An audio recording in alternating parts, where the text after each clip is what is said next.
Bien, bonjour à tous. J'ai le plaisir d'animer la première table ronde de la journée sur les défis climatiques. Quelles opportunités de collaboration entre l'Afrique et la France? Alors, je voudrais très brièvement, hein, on a une heure, on a pris un petit peu de retard, mais on a en gros une heure pour cette table ronde. Vous rappeler quelques éléments importants, planter le décor en quelque sorte, en vous disant que, évidemment, on a d'abord, à la fin du mois, début novembre, la COP 26, la conférence des parties sur le climat, qui va se tenir à Glasgow. Et on est 6 ans après l'adoption de l'accord de Paris. Et donc, c'est un moment important, c'est une COP importante, parce que ça va être déjà l'occasion de faire un premier bilan sur ce qui s'est passé au cours des 6 années depuis la COP 21. Et également, ça va être l'occasion de regarder tout ce qui reste à faire pour atteindre les 2 degrés. Et il y a un certain nombre encore de discussions qui doivent avoir lieu sur un certain nombre d'articles de l'accord de Paris. Et donc, voilà, c'est une COP extrêmement importante. Alors, il y a déjà un certain nombre d'informations aussi qui ont, en amont de la COP, qui ont été publiées par un certain nombre d'organismes. Alors, je vais en citer deux. La première, c'est le rapport World Energy Outlook, qui est sorti hier ou avant-hier et qui nous explique qu'il faut sérieusement accélérer la transition énergétique. Très sérieusement, même si on veut atteindre soit la neutralité carbone, mais au moins l'objectif de 2 degrés, et donc à l'horizon 2050. Donc ça, c'est un premier point. Il y a un autre document qui me vient à l'esprit qui a commencé à fuiter. Les premières feuilles ont commencé à fuiter. C'est le rapport du groupe d'experts sur le climat, le GIEC, c'est connu sous le nom du GIEC. Alors le dernier rapport daté de 2014, c'est le 5e rapport, et là, le 6e rapport commence à être publié. Il y a plusieurs rapports, à vrai dire, et il dresse, les premières feuilles qui ont fuité, dressent un bilan alarmant de la situation. Donc, d'où ce titre « Défi climatique ». Aujourd'hui, on a la chance d'avoir un panel très riche, très intéressant, sur ce sujet-là, une grande qualité. Et je vais passer la parole peut-être d'abord à Elisabeth Claverie de Saint-Martin, parce qu'elle va nous parler, comme dirigeante du CIRAD, de ces sujets-là, c'est-à-dire comment on aborde la question de l'adaptation, qu'est-ce qui nous attend, et comment anticiper et collaborer avec l'Afrique, qui est un des continents qui souffre le plus, le continent qui souffre le plus du changement climatique. Elisabeth, je vais vous passer la parole tout de suite pour que vous nous disiez quelle est de votre perspective, votre sentiment. Merci. C'est bon. Merci beaucoup. Donc, je vais parler du point de vue de la fenêtre du CIRAD, qui est une fenêtre particulière. Donc, il y a un centre de recherche agronomique pour le développement, avec une partie notable de ces scientifiques à l'étranger, soit expatriés pour des durées assez longues, parce que la science a quand même besoin de continuité, soit avec des missions régulières. Donc, une institution basée ici, techniquement à Montpellier, qui a son siège social à Paris, mais qui vit dans cette relation continue, régulière, vitale avec l'Afrique. Alors, le changement climatique au CIRAD, ça fait très longtemps qu'on travaille dessus. Ce qui est nouveau, c'est qu'on le dit. Et on le dit au sein de l'institution, puisqu'il y a des chargés de mission changement climatique, il y a des animations changement climatique, mais on le dit à nos tutelles. Et quand on le dit à nos tutelles, ça veut dire qu'on rend compte à nos tutelles. Et non, on a 6 priorités, 6 champs thématiques stratégiques qui sont des sortes de priorités scientifiques, et parmi lesquelles, dans notre contrat d'objectifs qui est de 2020, 2 nouvelles ont été validées, et à mon sens, l'intérêt, c'est de les penser ensemble, biodiversité et climat. On les avait jamais eues comme priorité scientifique, on les a comme priorité scientifique. Donc, c'est-à-dire qu'on le faisait, mais en plus maintenant, on revendique de le faire et on accepte d'être évalué sur ce qu'on va faire. Alors quand on fait de la recherche finalisée et qu'on veut travailler sur le climat en Afrique, il y a plusieurs gammes d'actions. Je dirais, il y a la gamme d'actions traditionnelle de la recherche qui est de modéliser, qui est de penser, qui est d'étudier, qui est de réfléchir, qui est de faire de la prospective. Et puis il y a l'action. Nous sommes une institution de recherche finalisée. Et dans cette action, là aussi, il y a toute une diversité de choses qu'on peut faire. On peut aller chercher les données manquantes, et on verra que s'agissant de l'Afrique, c'est un élément important, et que pour les prévisions et l'action, s'il nous manque les données, on va être très sérieusement handicapé. On peut chercher les innovations technologiques qui vont permettre de réduire les gaz à effet de serre. On peut être en appui aux politiques publiques, et c'est important dans des pays qui n'ont pas la qualité des administrations des grands pays européens et occidentaux et qui n'en ont pas les moyens. On peut expérimenter, et ça c'est très important. Rien n'est écrit sur le changement climatique. Il faut essayer, et il faut surtout accepter qu'on aura des échecs avant d'arriver aux bonnes solutions. Donc, de la pensée jusqu'à l'innovation la plus technologique et voire aux startups, et avec une finalité qui est l'impact, changer quelque chose. Et quand on trouve des données manquantes, on change quelque chose. Mais changer quelque chose au profit des populations du Sud. Alors, si on va sur l'Afrique elle-même, l'Afrique est une zone où il y a un impact démultiplié du changement climatique. Donc, vous l'avez dit en introduction, c'est vrai pour des conditions géophysiques, et je serais incapable, et ce n'est pas notre secteur, c'est des collègues du CNRS qui pourraient vous expliquer, et qui travaillent d'ailleurs ici à Montpellier, pourquoi. Mais en tout cas, l'impact n'est pas le même et n'est pas senti de façon équivalente sur la planète, et l'Afrique est très sérieusement impactée. L'Afrique est très sérieusement impactée aussi parce qu'elle a des zones de fragilité préexistantes. Et dans ces zones de fragilité préexistantes, elle a des écosystèmes qui sont déjà très abîmés, elle a un stress hydrique qui est conséquent, elle a des sols qui sont très dégradés, qui sont déjà très dégradés, évalués à peu près à 40% des sols dégradés. Donc elle ne part pas, je ne parle même pas de moyens financiers, je parle juste de terrain, elle ne part pas à armes égales. Et c'est important de le penser. À cela s'ajoute une croissance démographique forte, qui, ne serait-ce que du simple point de vue de la modélisation, change aussi tout, parce que finalement, on s'est modélisé chez nous, avec une croissance démographique extrêmement faible. Mais c'est assez complexe. Donc un impact fort, peu de capacité de résilience physique et humaine. Alors, il y a cet impact, alors que l'Afrique elle-même a une responsabilité éminemment faible dans les causes du changement climatique. Et donc, il y a cette injustice, il faut bien la prendre en compte dans la façon dont on va proposer des solutions. Finalement, l'impact va sur des populations dont l'activité a généré le moins de changements climatiques. Et j'ajouterai à cette injustice une autre injustice. C'est que quand on a réfléchi à tous les mécanismes depuis 30 ans en matière de politique internationale de changement climatique, et notamment de financement pour les pays les plus pauvres, que ce soit tous les fonds climat qui étaient à la Banque mondiale, puis le fonds vert, puis les différentes aides de l'AFD, finalement, on ne s'est pas adressé à eux. Regardons les résultats, on s'est adressé aux émergents. On s'est adressé à la Chine, on s'est adressé à l'Amérique latine, et s'agissant de l'Afrique, on s'est adressé aux émergents de l'Afrique. Donc on ne sait pas, les financements, ces fameux 100 milliards, tout ce bloc, si on décompose et si on va gratter, il n'est pas allé aux pays les plus vulnérables d'Afrique. Donc double injustice. Ils n'en sont pas la cause, et les plus vulnérables sont en plus les plus mal servis. Et enfin, donc, plus fortement touchés, injustice sur les moyens d'aide, injustice sur les causes. Et enfin, en Afrique, les conséquences sont multiformes et dramatiques. Alors, dramatiques, je dis vraiment, sécurité alimentaire.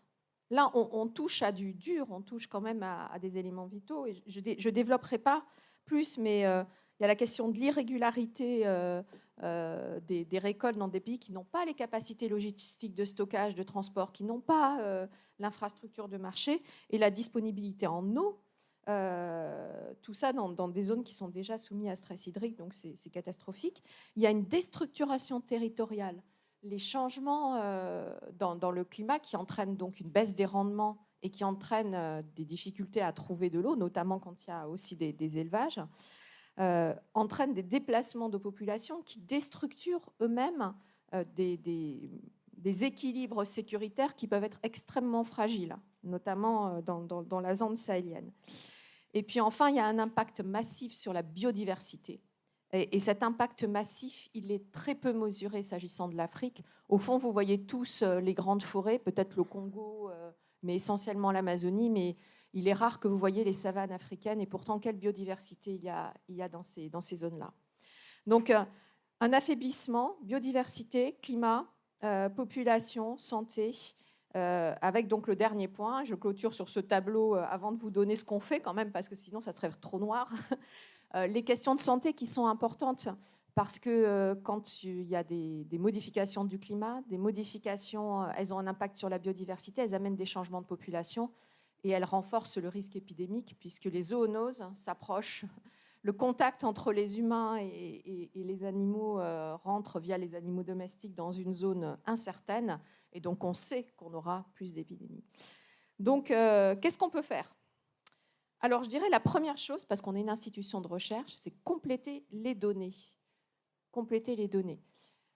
Les données, c'est important. On a des données spatiales, et au CIRAD, on a une UMR qui travaille sur ces données spatiales, donc qui permettent, sans aller sur le terrain, d'avoir une vision, et notamment sur les nappes phréatiques, notamment sur les avancées de désertification. On a quand même des données. Mais rien ne remplace les véritables mesures sur le terrain. D'abord parce qu'elles sont partagées avec nos collègues africains. Et ces données, il faut les créer pour eux, avec eux, chez eux. Pas avec un satellite chez nous, tranquillement. Parce que c'est eux qui peuvent nous dire aussi et nous inciter. C'est un dialogue. Les données, c'est pas quelqu'un dans sa tour d'ivoire, c'est une interaction avec les besoins des populations. Je vous donne un exemple de ça. La dernière COP à Madrid, on a sorti un petit document qui est un document de politique publique, on appelle ça des policy briefs, sur ce qu'on estime être le réel impact de l'élevage transhumant sur la bande sahélienne, qui aujourd'hui est très surestimé quand on regarde les contributions de l'élevage en zone sahélienne à l'émission de gaz à effet de serre. On a fait un autre calcul, on est allé regarder et on a regardé les bénéfices de cette transhumance, notamment en termes de fertilisation des sols, donc diminution d'engrais, donc diminution aussi de gaz à effet de serre. Et on a vu qu'en fait, il y avait une surélévation de ce que ces pratiques d'élevage allaient être comptabilisées pour les pays africains. Donc c'est vraiment important de continuer à faire ces données. Je le répète, aujourd'hui, les données sont produites par le Nord, y compris pour les pays du Sud. Donc il faut changer ce mode-là. Alors, les données, et puis on retombe sur les deux cases traditionnelles d'action, sur toute action climatique, l'atténuation, l'adaptation. Alors l'atténuation, elle a longtemps été considérée comme une matière noble quand on est dans une institution de recherche. Pourquoi ? Parce qu'on modélise. Alors que l'adaptation, pour aller vite, et je caricature, au fond, c'est des petites pratiques et du bidouillage. L'histoire est bien sûr beaucoup plus compliquée que ça, mais il faut penser qu'on vient de cet héritage-là. Alors, sur l'atténuation, moi, je dirais 2 points. Je prends des points volontairement. Je ne vais pas retracer tout ce que fait le CIRAD, mais je prends des points isolés parce qu'on n'a pas le temps. Le premier point, c'est tout ce qui est séquestration du carbone dans les sols et qui amène de la fertilité. Et donc, c'est l'initiative 4 pour 1000 dans laquelle on est engagé, qui a été lancée lors de la COP 21. À l'époque, c'était le ministre de l'Agriculture, M. Le Foll, qui avait lancé cette initiative. On continue à y travailler, on y travaille beaucoup. Il y a des difficultés, il faut les reconnaître. Il y a un manque de données, il y a un manque de financement, et les deux vont de pair. Pour faire financer le 4 pour 1000 par le fonds vert, il faut des données. Vous savez, le fonds vert, il faut montrer, quantifier les réductions de gaz à effet de serre sur une longue durée. Or, quand on expérimente, on n'a bien sûr pas ces données. Ça, c'est un vrai problème du fonds vert. C'est qu'en fait, on rétribue ce qui est déjà éprouvé. On ne rétribue pas l'innovation. Donc, je suis à votre disposition sur ce point-là, mais c'est important d'y penser. Un deuxième point, c'est les forêts. Les forêts, c'est les puits de carbone. Et vous savez qu'ils sont comptabilisés aussi en matière de comptabilité climat. Ils viennent, quand on fait un bilan des émissions dans le système de l'accord de Paris pour les pays, ils ont ce qu'ils émettent et ils ont ce qu'ils préservent. Et donc les forêts, ça vient, je dirais, à leur actif quand le reste vient à leur passif. Et dans le CIRAD, on travaille énormément sur les forêts. On est présent sur les 3 bassins forestiers, ce qui nous permet de comparer, et notamment de comparer les performances, si je peux utiliser ce terme, du grand bassin du Congo par rapport à ces deux homologues d'Amazonie et d'Indonésie, les performances de différents types à différents points de vue. Le premier, c'est est-ce qu'il est capable d'absorber aussi bien le CO2 ? Vous avez vu que sur l'Amazonie, les chiffres sont très mauvais sur la capacité d'absorption. Et puis, est-ce que cette forêt-là, elle peut être préservée ? Et pour être préservée, il faut aussi qu'elle soit préservée par l'homme et habitée par l'homme. On n'est pas dans il y a très peu de lieux qui pourront rester vierges. Il y aura des zones protégées. Mais donc, on travaille sur la préservation de la forêt et l'étude de ses capacités à être un puits de carbone. Et puis, dernier point sur tout ce qui est atténuation, on travaille sur les filières. On a beaucoup d'études sur toutes les filières, qui soient des filières d'exportation ou des filières alimentaires africaines, le cacao, la banane plantain, et on essaie de quantifier, de faire une analyse multicritère pour voir quelle est l'émission de gaz à effet de serre de telle filière. Et on essaie aussi, bien sûr, de coupler cette analyse environnementale à une analyse économique. Est-ce que c'est viable ? Il y a une analyse sociale. Est-ce que c'est équitablement réparti ? Je prends l'exemple haricots verts Kenya. Le bilan social est bon. Le bilan économique est bon. Le bilan gaz est désastreux, puisque c'est que de l'exportation. Ils n'arrivent pas à exporter vers le continent africain, à créer un marché local. Donc tout va vers l'Europe, donc en avion. Et on peut faire la même chose sur les fleurs. Donc ça, c'est l'atténuation. Je vais vite parce que je vois que je prends trop de temps. Et puis l'adaptation. Alors l'adaptation, c'est compliqué. Pourtant, c'est ce dont ont besoin les populations. C'est compliqué, ça prend du temps. Il faut des essais-erreurs, il faut examiner les pratiques, il faut regarder la science. Souvent, on dit c'est le retour aux bonnes pratiques d'antan. C'est faux, parce que avec le changement climatique, on ne sait pas où on met les pieds. Et ni nous, ni le paysan local, et il en est parfaitement conscient. Il sait que tout ce qu'il savait sur les rivières intermittentes, sur l'hydrométrie, tout ça ne fonctionne plus. Donc on a besoin de beaucoup de science et en même temps d'une présence massive sur le terrain. C'est l'agroécologie, une autre façon de cultiver et une façon qui prend soin de ces sols et de ces sols qui sont ultra abîmés et qui vont être encore plus abîmés par les événements extrêmes liés au changement climatique, inondations, sécheresse et érosion éolienne. Donc là-dessus, on pourrait y passer des heures, mais il faut bien, pour s'adapter au changement climatique, penser au sol et penser à leur préservation. Il y a tout ce qu'on fait en matière de sélection variétale, c'est-à-dire trouver les espèces de plantes qui, demain, prendront la relève des plantes qui poussent aujourd'hui, mais qui ne pourront pas pousser demain. Et ça va très vite. Et aujourd'hui, c'est assez compliqué d'aller voir le ministre de l'Agriculture en lui disant ça marche très bien, mais vous savez, dans 20 ans, ça ne va pas marcher. Et pourtant, ça va se dégrader vite. Et ça nécessite de simuler le changement climatique. Il se trouve qu'on vient d'inaugurer des bâtiments de pointe ici à Montpellier. On a une serre sur les lieux du CIRAD qui s'appelle une serre à biophène et qui simule tous les effets du changement climatique. Luminosité, chaleur et concentration de CO2. Et il faut bien sûr avoir la diversité génétique, retrouver et conserver cette diversité des semences pour savoir laquelle sera adaptée. Et ça nécessite des centres de préservation génétique. Et puis, dernier point sur la santé, il faut renforcer tous nos réseaux de surveillance. C'est vraiment de l'adaptation et ça coûte très cher et personne ne veut le financer. Quand on aura une énième maladie qui apparaîtra, ça sera trop tard. Et donc expliquer qu'il faut mettre des réseaux de surveillance là où aujourd'hui ils sont défaillants, parce que c'est là que ça va apparaître et que ça ne sera pas les maladies qu'on a vues jusqu'à présent. Ça sera une maladie hors zone ou une maladie hors grille. Ça nécessite un lourd investissement et c'est quand même important. Donc, en conclusion, pour faire tout ça, il faut des financements. Aujourd'hui, on a des financements, en tout cas le CIRAD et nos partenaires, notamment des financements européens. On a bénéficié de projets expérimentaux qui s'appellent par exemple DESIRA sur le changement climatique. On a des financements de l'AFD, mais il est clair que tout ça n'est absolument pas à l'échelle des défis. Et je le dis pas tellement pour le CIRAD, mais pour nos partenaires africains. La science qu'on fait, on l'a fait chez nos partenaires. Si aujourd'hui nos partenaires n'ont pas de financement, ce que le président de la République appelait un vrai partenariat, ça ne va pas marcher. Pour être d'égal à égal, il faut aussi des équipements, un salaire décent. Et là, oui, on fera le travail et c'est un travail qui marchera. Et puis, il faut rappeler aux banques de développement que l'agriculture, ça doit être réinvesti. C'est nécessaire. C'est compliqué, l'agriculture. C'est des tout petits tickets, ça nécessite beaucoup de ressources humaines, ça plante souvent. Mais au fond, s'ils sont là pour avoir de l'impact, il faut qu'ils reprennent l'agriculture en Afrique et en zone impactée par le changement climatique. Voilà. Merci Elisabeth pour cette très riche explication de toutes les enjeux, effectivement, et toutes les pistes de collaboration à améliorer, au fond, hein, que ce soit sur les données, effectivement, qui sont un vrai sujet.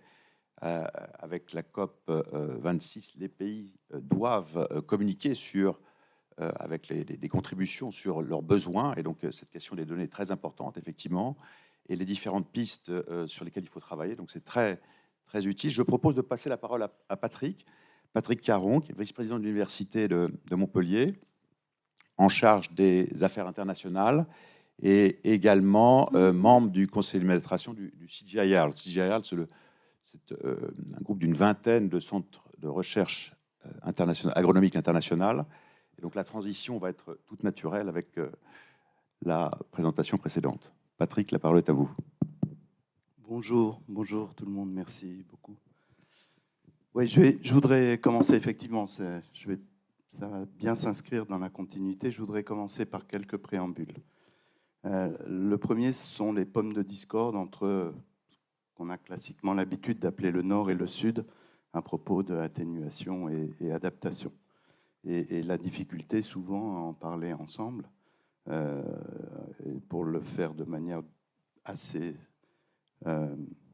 schématique, le discours très souvent entendu de dire en fait nous n'avons pas à payer pour les soucis créés en termes d'adaptation, puisque ce sont vous qui avez créé les problèmes. Du coup, vous les avez créés, il faut mettre en place les mécanismes financiers qui permettent de les traiter. Et puis, de la même manière, nous n'avons pas à subir les contraintes liées à la transformation de nos économies et à ne pas reproduire les schémas par lesquels vous êtes passés au titre des problèmes que vous avez créés. Donc il y a quand même, sur les questions atténuation, adaptation, déjà d'emblée et politiquement et financièrement, un blocage assez fort entre les pays africains et les pays de l'OCDE sur la manière dont on appréhende ces choses-là et sur la manière dont on peut en parler. À tel point que quand on a parlé de Climate Smart Agriculture, agriculture intelligente, même si la traduction n'est pas bonne face au climat, voilà, le centrage tantôt sur l'adaptation, tantôt sur l'atténuation ou les blocages qui étaient liés à ça, et ressurgissaient de manière très très forte. Et c'était souvent même ce qui était prégnant et qui nous empêchait de dialoguer. De la même manière, deux autres préambules. J'ai adoré le pluriel dans changement climatique, dans le titre de la session. Je pense qu'il faudrait qu'on ait un pluriel à Afrique aussi. Et je pense qu'on ne peut pas parler de ces questions-là de la même manière en Tunisie, au Sahel, en Côte d'Ivoire. Quelqu'un de Guinée, je crois, hier, nous disait il suffit de planter un arbre, il pousse. Bon, ça, c'est pas forcément comme ça au Sahel. C'est pas forcément comme ça dans le Karoo, en Afrique australe. Et donc, je pense qu'il faut raisonner des deux côtés avec DS. Et puis, le dernier préambule, on parle ici de changement climatique. Et le changement climatique a bien évidemment tenu l'agenda pendant une dizaine d'années. Je crois que Covid montre qu'il faut le lier à un ensemble de crises systémiques qui sont liées les unes aux autres et qui dépassent effectivement le climat. Donc, dans mon propos, je reviendrai à la fin seulement sur, je vais centrer sur le climat, mais je reviendrai à la fin seulement sur le lien qu'il peut y avoir et qu'il doit y avoir avec les autres formes de transformation, de transition et les crises qui les généraient. Alors, Elisabeth est entrée sur le secteur agricole. Je pense qu'on pourra partager ça, mais il y a quand même 5 bonnes raisons de s'intéresser au changement agricole quand on s'intéresse au changement climatique en Afrique. La première, c'est que l'importance du secteur agricole qu'on a soulevé hier, 70% de la population, 80% de l'activité, et c'est pas prêt de décroître. On a montré à quel point ces données-là allaient perdurer. Deuxième, c'est quand même l'agriculture est responsable, on le sait, n'ayons pas peur de le dire, d'environ un tiers des émissions de gaz à effet de serre. Enfin, l'agriculture et activités liées, hein, y compris usage des terres, et donc très schématiquement. Donc on s'intéresse quand même à un des poids lourds du changement climatique en s'intéressant à l'agriculture. La troisième, c'est que, y compris dans le domaine de l'alimentation, les populations les plus vulnérables au monde aujourd'hui sont les populations agricoles.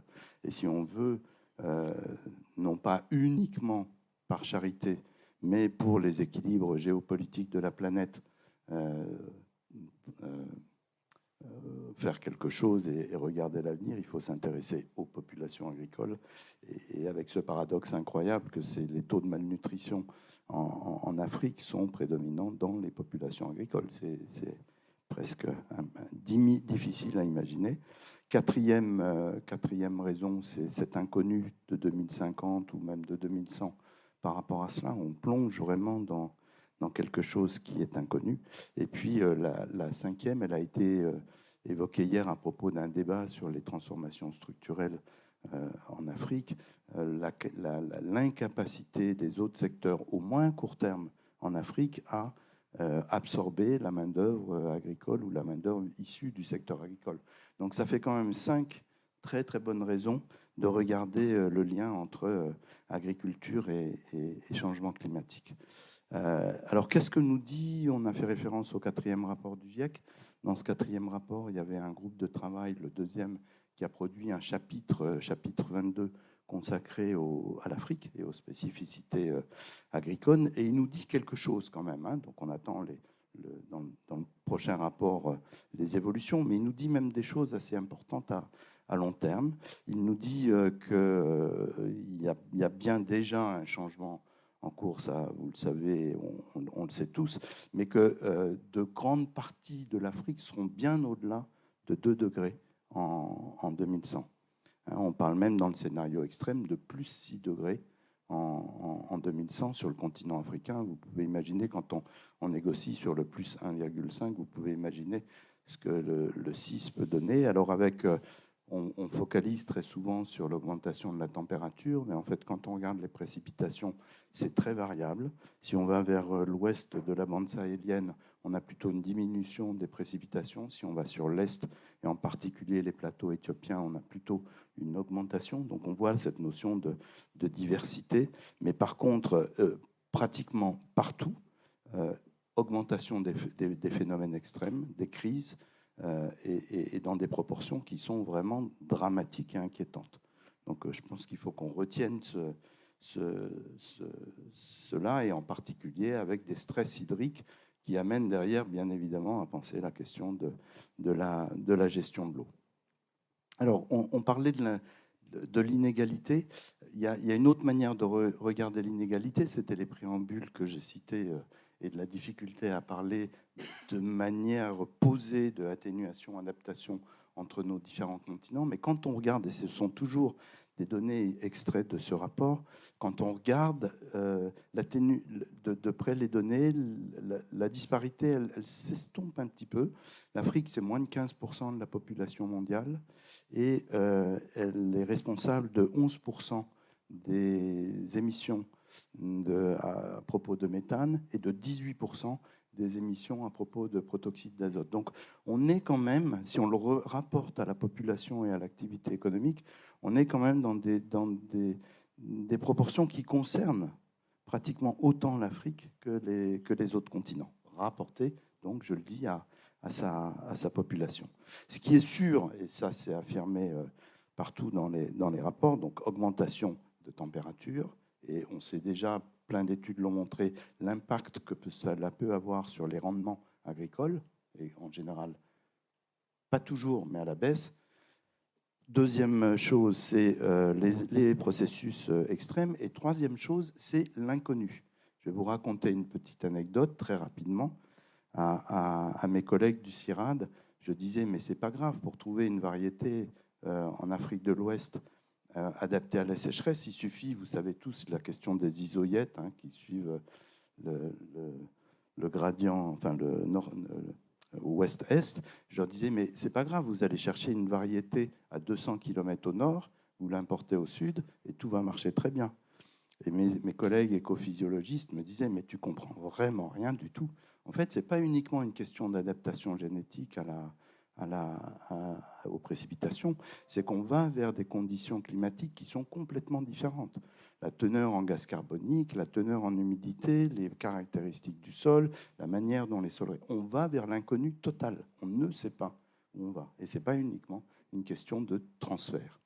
Donc voilà le panorama, et il est plutôt effrayant, hein, comme je viens de le dire, d'autant plus que, et ça c'est bien dit aussi, le changement climatique, il vaut pour sa capacité et pour son existence dans les processus de crise, mais aussi pour les liens avec les autres formes de crise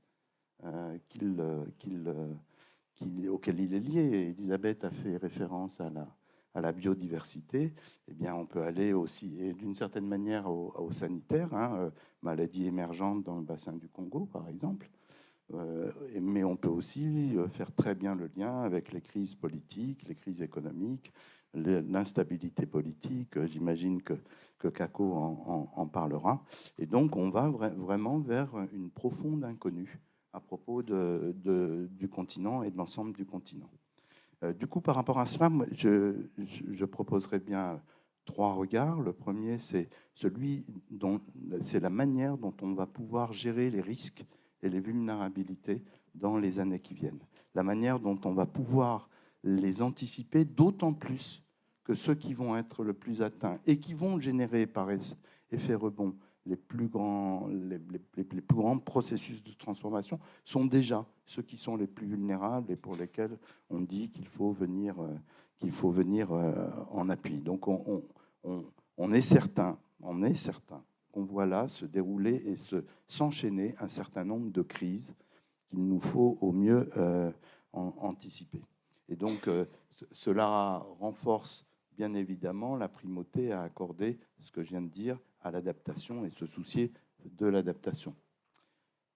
Sans oublier d'ailleurs. La deuxième, c'est qu'il y a quand même en Afrique un bassin forestier qui n'a pas été attaqué, entre guillemets, de la même manière que l'Amazonie et le sud-est asiatique, qui représente une réserve foncière. Je ne dis pas qu'il faut le déforester, que mon propos ne soit pas mal interprété, mais il y a quand même là un enjeu majeur, à la fois pour l'Afrique et à la fois pour l'humanité, en tant que production de biens publics mondiaux.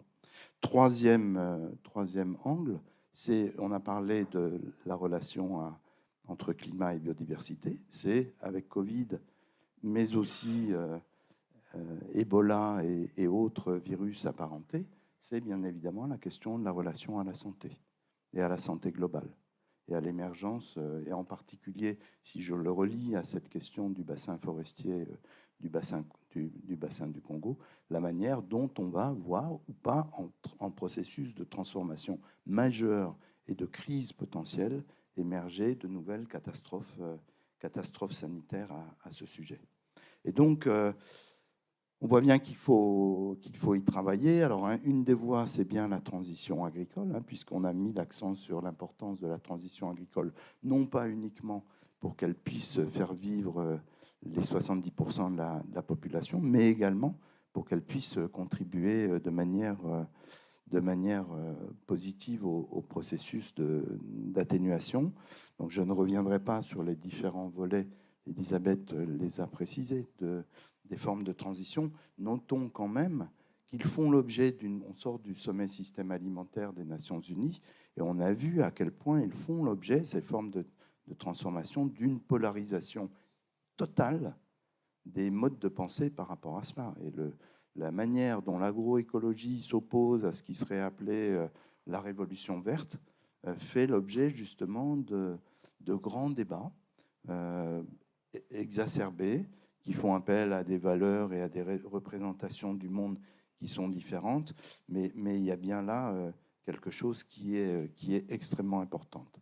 En Afrique et sur le continent africain, on voit bien cette préoccupation apparaître dans les textes politiques. Mais je laisserai à Kako le soin d'en parler. J'avais prévu d'en dire un petit peu, mais je pense qu'il en dira beaucoup plus que moi. Et donc, en conclusion, ce que je voudrais souligner, plusieurs points. La première, c'est vraiment affirmer à quel point ce dossier est annonciateur, non pas uniquement d'une crise climatique qui serait localisée et loin de nous, mais on parlait hier soir à table des destins liés de nos continents, est annonciateur de profondes transformations qui nous concernent et qui nous concernent au premier chef, avec dans un continent qui de plus en plus se polarise, je ne l'ai pas dit énormément, mais se polarise entre des zones de crise, où on aurait tendance à presque voir les crises s'enquister, je vais le dire comme ça, et puis des zones qui sont promises à de bonnes nouvelles, et à un Eldorado, et à une croissance économique. Et on sait bien que ce n'est pas tenable comme ça, et que ce lien-là, il faut le repenser. La deuxième chose, Elisabeth en a dit beaucoup plus que ce que j'ai pris le temps de dire, la transition agricole est bien au cœur de ces processus-là. La troisième chose, c'est, là aussi Elisabeth en a dit beaucoup, et je serai bref, c'est on a besoin de métriques, on a besoin de renseigner des processus qu'on ne connaît pas et qui appellent à des conclusions très généralement contre-intuitives. C'est le cas de l'élevage au Sahel, dont on pensait qu'il était globalement émetteur, mais que finalement, si on tient compte de la séquestration du carbone dans les sols et de l'effet régénératif de la végétation, ne l'est pas tant que ça. C'est le cas des plantations de café, alors c'est sur un autre continent, là, ce que je veux dire, au Costa Rica, mais peu importe, où si on utilise les abacs de la forêt, on a l'impression qu'elles émettent, en fait, les collègues du CIRAD ont montré qu'au contraire, elles séquestrent du carbone. Donc, il y a des choses qu'on ne comprend pas encore, parce que la question du changement climatique, elle est nouvelle, et il faut pouvoir la renseigner. C'est j'ai encore 30 secondes. C'est bien évidemment ne pas céder à la tentation de jouer de l'adaptation d'un côté et de l'atténuation de l'autre. Elle se gère dans des enceintes de négociations distinctes, mais dans la pratique, et l'exemple agricole le montre bien, ce sont des préoccupations qui sont intimement liées. Et il est de notre devoir, en tant que scientifique, je pense, que de constituer des communautés scientifiques fortes avec nos partenaires africains pour être ensemble aux tables de négociations internationales, pour faire de la diplomatie scientifique. On ne peut pas traiter la question du changement climatique au niveau global si nous n'avons pas de données suffisantes en Afrique, qui est l'un des très certainement des hotspots.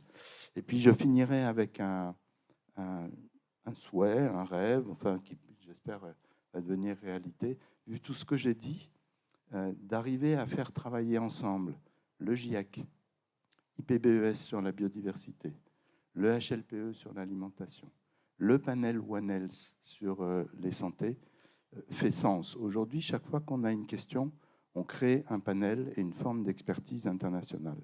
On n'arrive pas encore suffisamment à les connecter, puisqu'on voit à quel point tous ces enjeux-là sont liés. Donc, un des projets dans le cadre de Medvalley ici à Montpellier, c'est justement d'arriver à créer et structurer un espace pour faire travailler ensemble ces formes de collectives d'expertise et arriver à générer une intelligence du monde et de ce qui se passe dans le monde.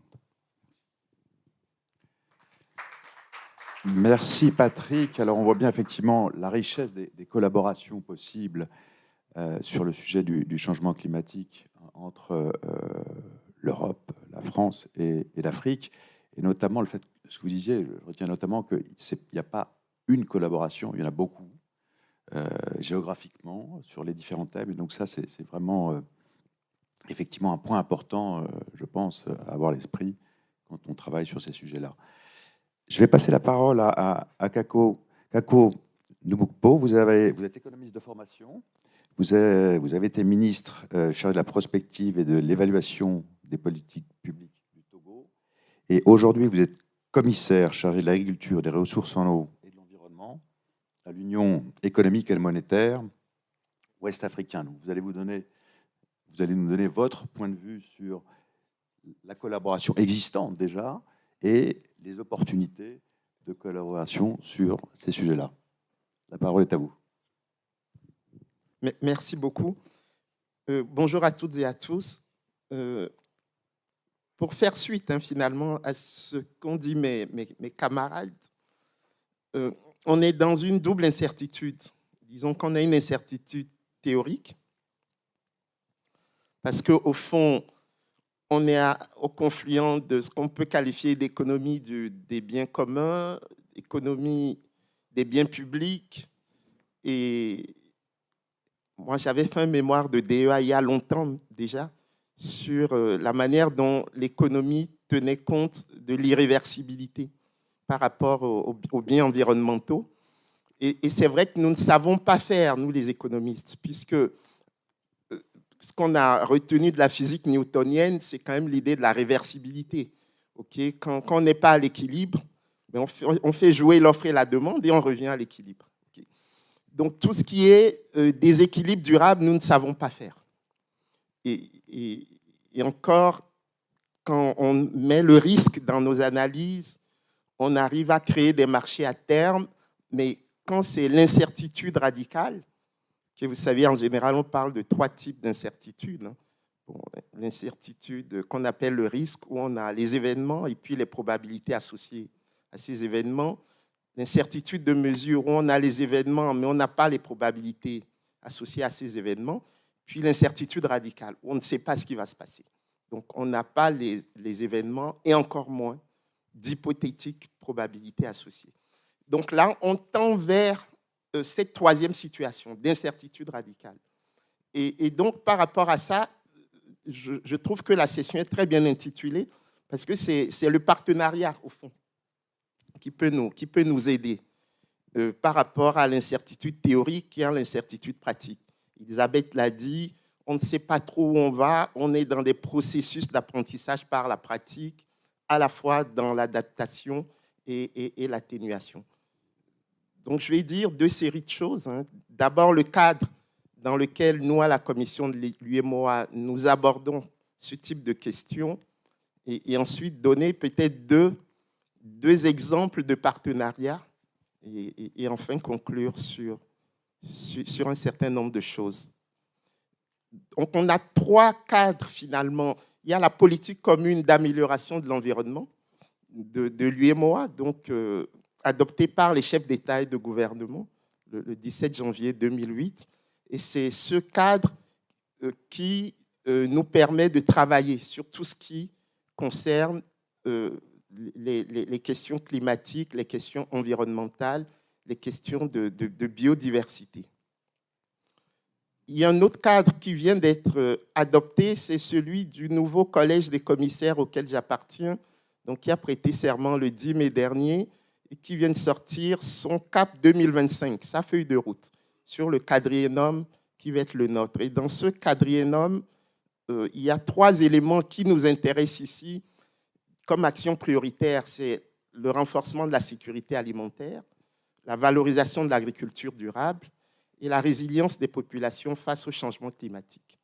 Donc, on voit bien qu'on est dans cette dynamique qui me paraît fondamentale. Et puis, il y a un 3e cadre que nous appelons le plan de convergence des forêts entre la commission de l'UEMOA et la commission de la CEDEAO, de la Communauté économique des États de l'Afrique de l'Ouest, pour voir comment nous pourrions gérer ensemble la dynamique forestière. Et donc, à l'aune de ces 3 éléments, notre vision, c'est faire de l'économie verte un moteur de la transformation structurelle des économies ouest-africaines. Et en lisant finalement le NDC, le nouveau document de l'Union européenne, donc 2022-2027, on voit que la priorité numéro 3, c'est aussi celle-là, la transition verte face au changement climatique. Et donc là, il y a un alignement des planètes, si j'ose dire, par rapport aux défis. Et donc, ce que je vais donner comme 2 illustrations de ce partenariat qui me paraît fécond, c'est d'abord avec l'Union européenne, justement. Nous avons 2 programmes qui sont convergents. C'est d'abord le programme d'appui à la préservation de la biodiversité, des écosystèmes fragiles face au changement climatique, que nous appelons le programme PAP-Bio, et le programme d'appui à la préservation des forêts. Et donc, tous ces 2 programmes, on les co-gère avec l'Union européenne dans le cadre du PIR 11e FED. Avec 2 dimensions. La première, c'est la gestion des aires protégées. Et la seconde dimension, c'est la gouvernance régionale et la sécurité. Il faut dire, et je l'ai déjà dit hier, que ce qui nous intéresse à la commission du UEMOA, ce n'est pas tant ce que les États peuvent déjà faire tout seuls, que ce qui se passe au niveau transfrontalier. Et donc, sur la question de la biodiversité, il y a un endroit auquel nous sommes particulièrement attachés en Afrique de l'Ouest, c'est ce qu'on appelle le complexe WAP, donc au niveau des parcs du W, de l'Arli et de la Pendjari. Donc Niger, Burkina, Bénin. Et dans ce complexe WAP, tout le travail consiste à identifier les filières porteuses, puisque l'enjeu, c'est préserver la biodiversité, mais en même temps, aider les populations périphériques à s'en sortir. Du coup, on a un travail de structuration des filières forestières non ligneuses, donc le beurre de karité, les feuilles de baobab. On a dans les mangroves du Siné Saloum la structuration d'une filière comme la filière des huîtres, dans laquelle les femmes sont très impliquées. Et donc, la filière du miel aussi. Et donc, on essaie toujours de coupler la préservation de la biodiversité avec le développement des activités des populations riveraines. C'est un peu notre réponse à tout le débat autour du colonialisme vert, qui est un débat de plus en plus récurrent. Le second axe de notre travail, c'est vraiment la gouvernance sécuritaire, parce que vous n'êtes pas sans savoir que ces espaces sont des espaces de grand banditisme. Il n'y a pas d'autre terme pour définir tout ce qui se passe en termes de braconnage. C'est le refuge de djihadistes. D'ailleurs, les touristes français qui étaient décédés au nord Bénin, c'était dans le parc de la Pendjari. Donc, on a un vrai problème sécuritaire lié à ces espaces qui ne sont pas toujours des espaces que nous contrôlons. Et ça, c'est un élément qu'il ne faut absolument pas oublier. On a aussi une pression qui est un peu amicale, mais qui devient insistante, de la part de l'Union européenne qui nous dit qu'il faut déclarer ces parcs zones sous sinistre, comme ça on va les privatiser. Donc là, nos ministres de l'Environnement, que je vais retrouver à Dakar dans 10 jours, puisqu'on a une réunion des ministres de l'Environnement de l'UEMOA, nos ministres de l'Environnement ne sont pas très chauds pour qu'on privatise nos parcs. Donc là, il y a quand même un enjeu dans le partenariat qui peut être un enjeu de discussion franche, qui n'exclut pas de voir s'il faut aller dans la privatisation, ce qu'il faut privatiser et ce qu'il faut laisser au niveau de la gestion publique. Mais donc, c'est pour dire que c'est des espaces qui sont très vivants et avec des enjeux de biodiversité tout à fait importants.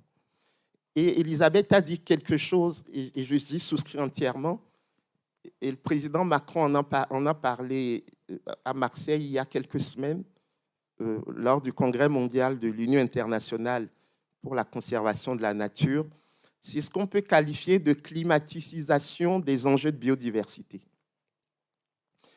Et ça, nous, on l'observe au quotidien. Parce que le réchauffement climatique fait que les populations ont tendance à quitter le Sahel pour aller vers les forêts humides et les mangroves. Ce faisant, elle crée une pression très forte sur les ressources naturelles qui a un impact dévastateur sur la biodiversité. Et quelque chose qui va me faire le lien avec le second exemple que je vais donner, quand vous êtes comme moi issu d'un pays côtier, Lomé, la capitale du Togo, qui est une ville côtière, vous vous rendez compte que nous perdons 5 à 10 mètres chaque année, 5 à 10 mètres chaque année, du fait de la montée de l'océan Atlantique sur les terres. Donc pour nous, l'urgence climatique, ce n'est pas théorique, c'est quelque chose que nous vivons déjà. Or, Lomé, c'est 40% de la population togolaise. Mais c'est seulement 10% de la superficie togolaise.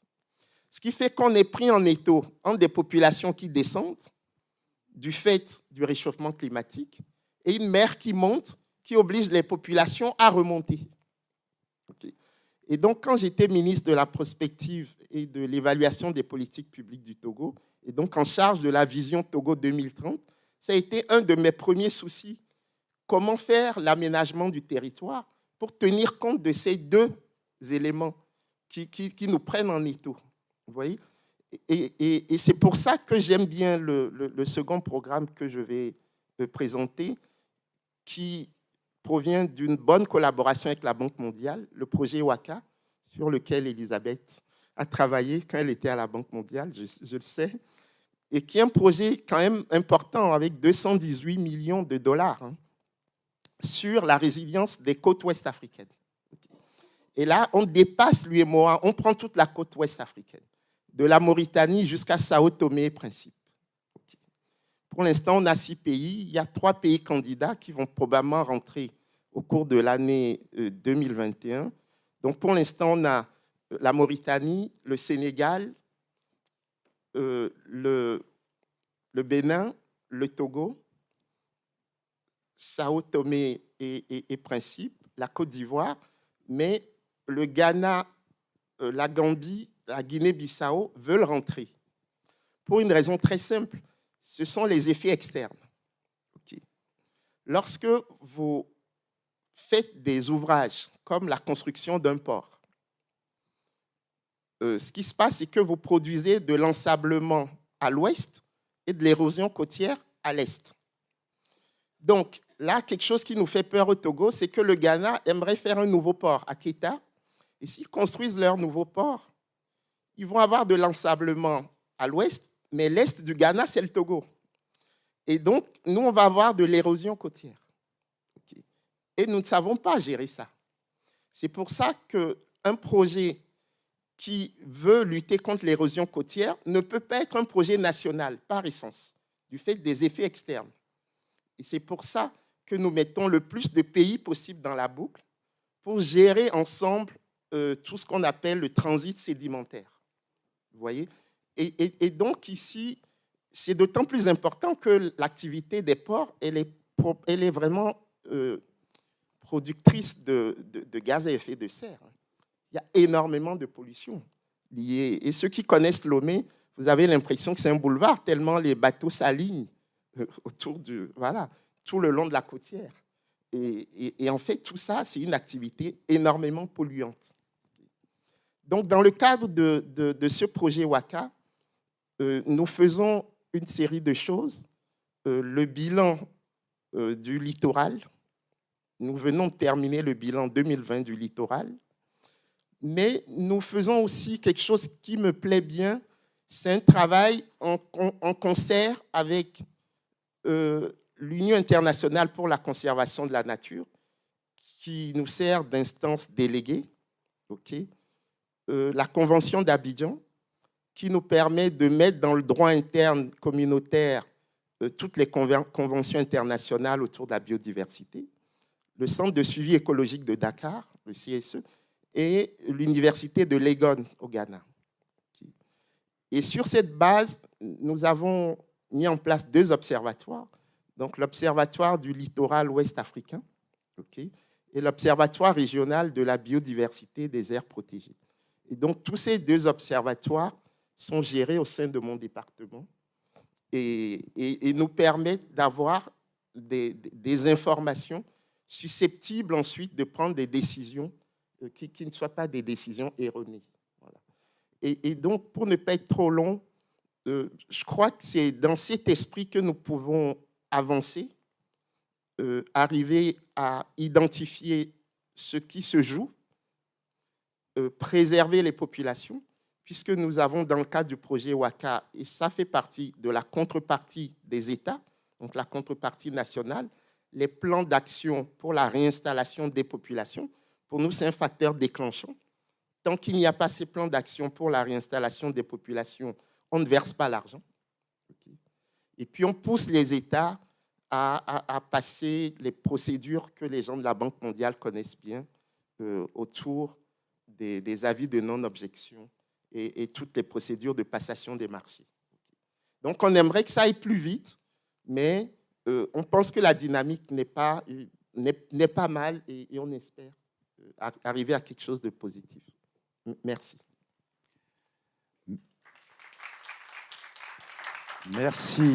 Merci Kako. Alors, avec effectivement ces exemples très précis de collaboration d'abord régionale.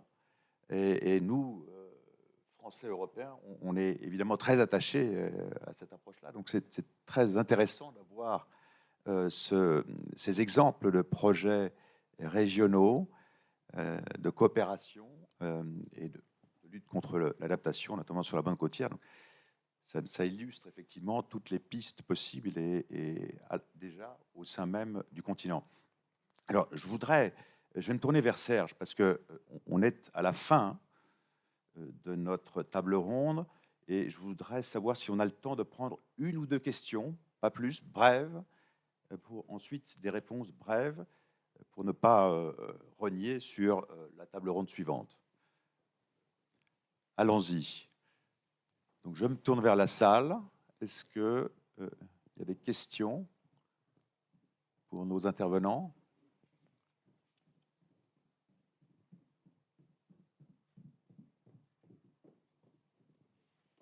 Il y a une question là, oui.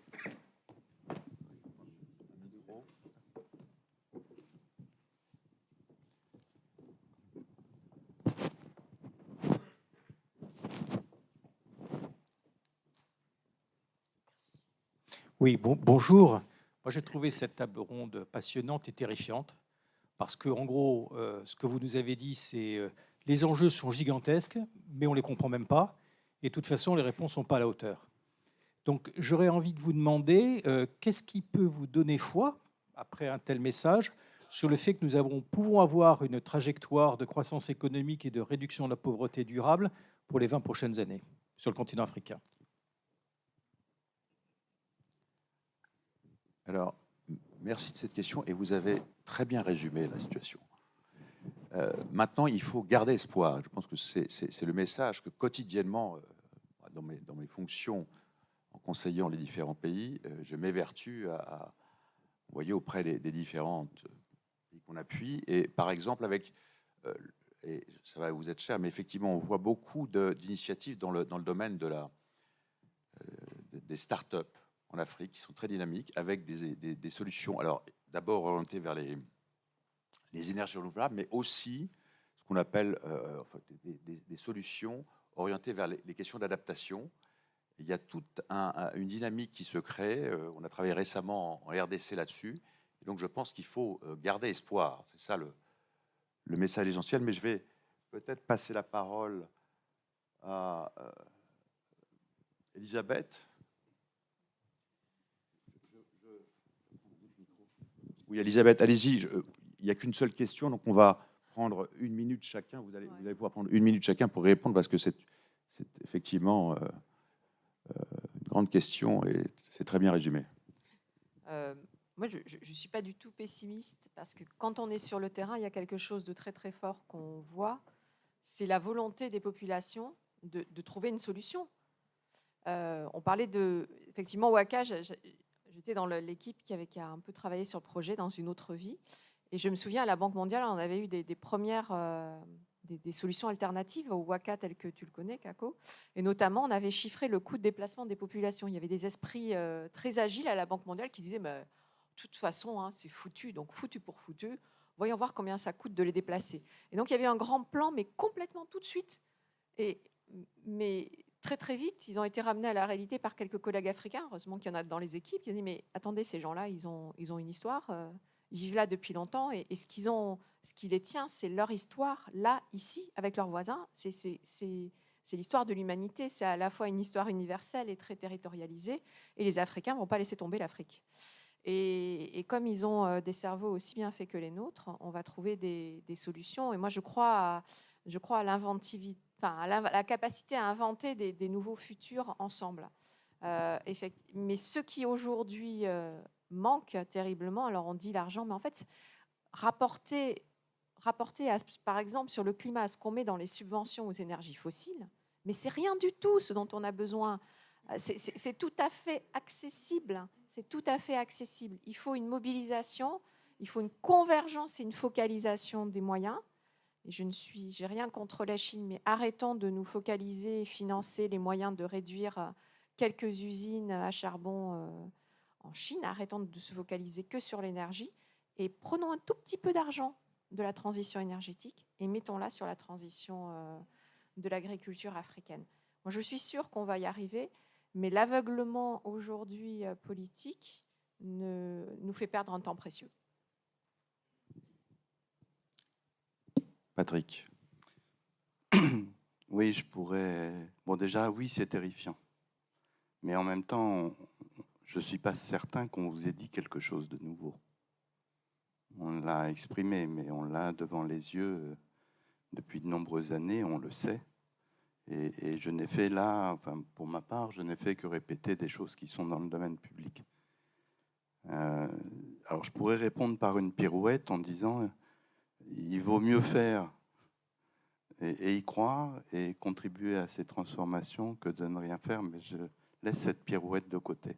Je rejoins Elisabeth sur le fait qu'il y a un foisonnement d'innovation, de transformation au niveau local qui sont absolument incroyables en Afrique. On a fait un peu l'impasse là-dessus dans nos présentations, mais ça se transforme tous les jours, ça bouillonne, ça foisonne, c'est impressionnant.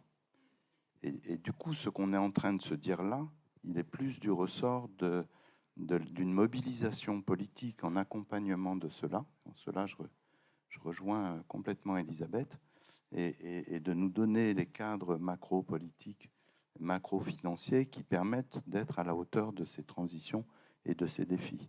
Et c'est donc là, s'il y avait quelque chose à faire, en espérant que le pas de temps le permette, puisque c'est une des autres questions sur laquelle on n'a pas beaucoup débattu, mais est-ce que le pas de temps de cette action politique est compatible avec ce qu'on est en train d'observer ? Mais du coup, voilà, s'il faut se battre et agir, c'est vraiment dans ces sphères-là, d'où je pense ce débat-là très pertinent et très intéressant dans le cadre du forum. Merci. Je vais passer la parole à Kako, 1 minute ou 2. Non, je crois que Jean-Michel Severino a voulu nous provoquer un peu parce que tout ce qu'il fait au quotidien montre bien qu'il pense que le pire n'est pas certain. Oui, moi, je crois qu'on peut faire 2 choses, d'ailleurs, qui se complètent. C'est sur les méthodes, en fait. Elisabeth en a parlé. Je crois que l'évaluation d'impact environnemental, c'est quelque chose qui est dans les projets dont j'ai parlé, et c'est quelque chose sur lequel nous mettons de plus en plus l'accent.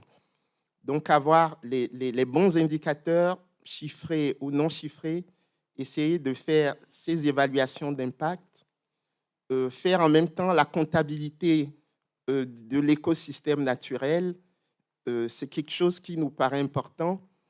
Et puis, la seconde chose, mais ça, c'est vraiment une conviction forte, c'est réduire le gap entre les résultats de la recherche et la décision. Donc, mettre l'accent sur la construction de think tanks. Je crois qu'en Afrique, c'est fondamental. Vous savez, moi, quand j'étais jeune, je pensais que dans les palais présidentiels, il y avait des endroits où on réfléchissait. Bon. Après, j'ai été nommé conseiller économique du Premier ministre togolais. qui est l'actuel président du FIDA, Gilbert Hongbo. Donc, j'étais son conseiller économique. Donc, j'arrive à la primature togolaise et je me rends compte qu'il n'y avait aucun endroit où on réfléchissait. Bon. Et donc, et ainsi de suite. Donc c'est notre job, en fait. C'est notre job. En tout cas, je pense que l'élite africaine, une de ses responsabilités, plutôt que de vouloir faire absolument de la politique, devrait travailler à construire des solutions de politique publique à partir des résultats de recherche. Voilà. Donc, je crois que si on travaille au niveau méthodologique pour combler ce gap, on pourrait au moins essayer d'éclairer un peu les décisions. Et le reste, tout le travail de délibération démocratique devrait pouvoir permettre de faire des choix éclairés en toute responsabilité. Bon, c'est ce que j'ai la faiblesse de penser. Merci. Oui, je crois qu'il faut garder espoir dans la résilience, dans l'énergie du continent africain pour continuer à collaborer sur ces sujets-là et amplifier cette collaboration.